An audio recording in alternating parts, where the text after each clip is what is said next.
Quand elle me prend dans ses bras, elle me parle tout bas, je vois la vie en rose.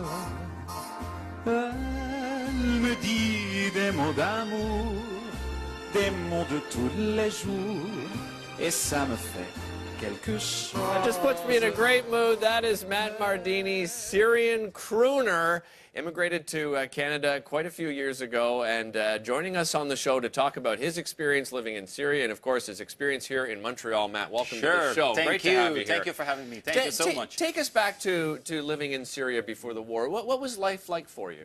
It was wonderful. Yeah. We used to have a beautiful life. Syria was great. Aleppo, the city of origin, it was beautiful city. It was a beautiful city. Were you born in Aleppo? Sure. And then you moved later to Damascus, I moved to Damascus right? in 2004. Okay. Because before 2004, I had a contract with Aleppo Club. It's a beautiful club, membership club, high society, great. And then I moved to Sheraton. I had the chance to sign a contract.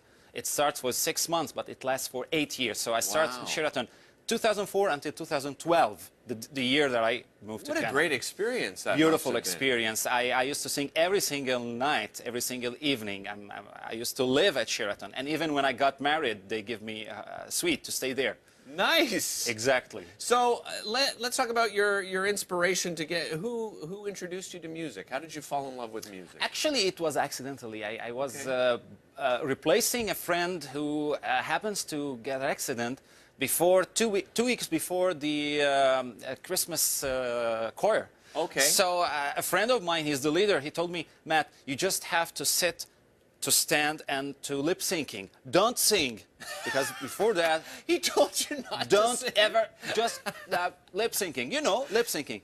So I stand and I start to lip syncing, but I start to sing.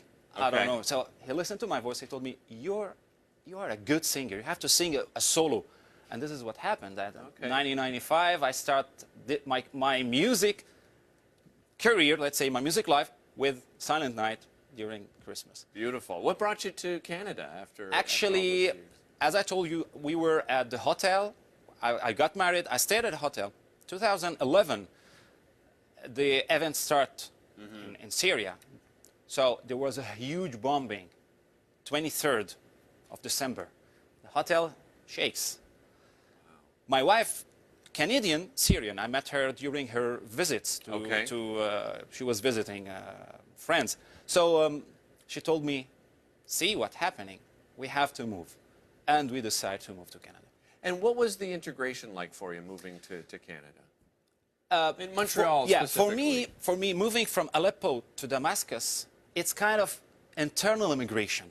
Right. Moving from Damascus or Syria to Canada, to Montreal, is more than that for me. For me, it's kind of rebirth.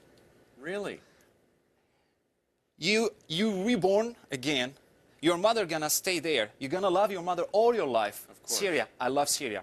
But now, my country is Canada. And did you feel welcome when you came here to Montreal? Beautiful. Yeah. Canadians, Montrealais are so welcoming and so encouraging. That's why recently I start to build and to raise my goals and my dreams. I dreamed all of my life to be an international singer. Right. But here, recently, specifically last year, I start to feel that I can do it and I will do it. Because you owned a business, right? And then ended up shutting it down to follow exactly your what dream happened to in be a Syria. musician. I used to have another business as well. I used to represent companies working in the high-tech field with my partner, friend, who's my best man at my wedding. Okay. I shut down that also and moved to Canada. I started a marketing company, but after a couple of years, no, it's not me. I want to sing. I want to do what I dream to do. Did you have opportunities here in Montreal? How has that been for you? Beautiful. Yeah. Actually, what happens that it climbs slowly and smoothly, and this is the right way. You can't go right away. So the integration and adaptation, it's something I planned from the very first moment.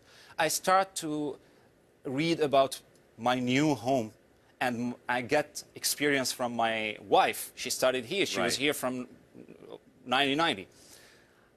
one of the great experience that I had, I used to spend some hours during the night in front of my laptop reading about Canada just before coming here.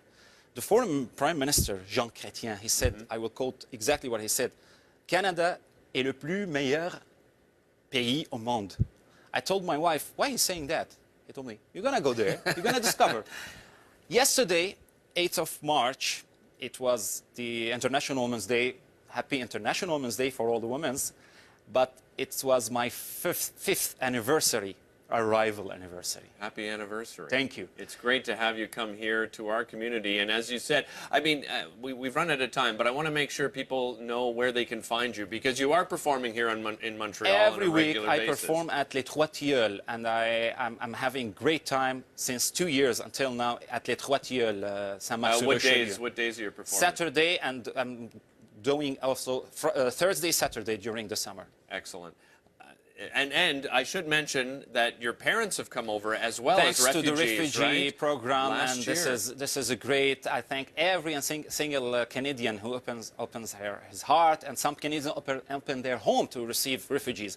And here I want to say that myself, my duty to integrate and to adapt to this beautiful country, and this is what I did, and this is what I encourage every single immigrant and refugee to do. A great message to leave this interview on. Matt, thank you so much for joining us. Thank you for having me. All Thank the you. best to you and your family. Don't go anywhere. We'll be back with more BT right after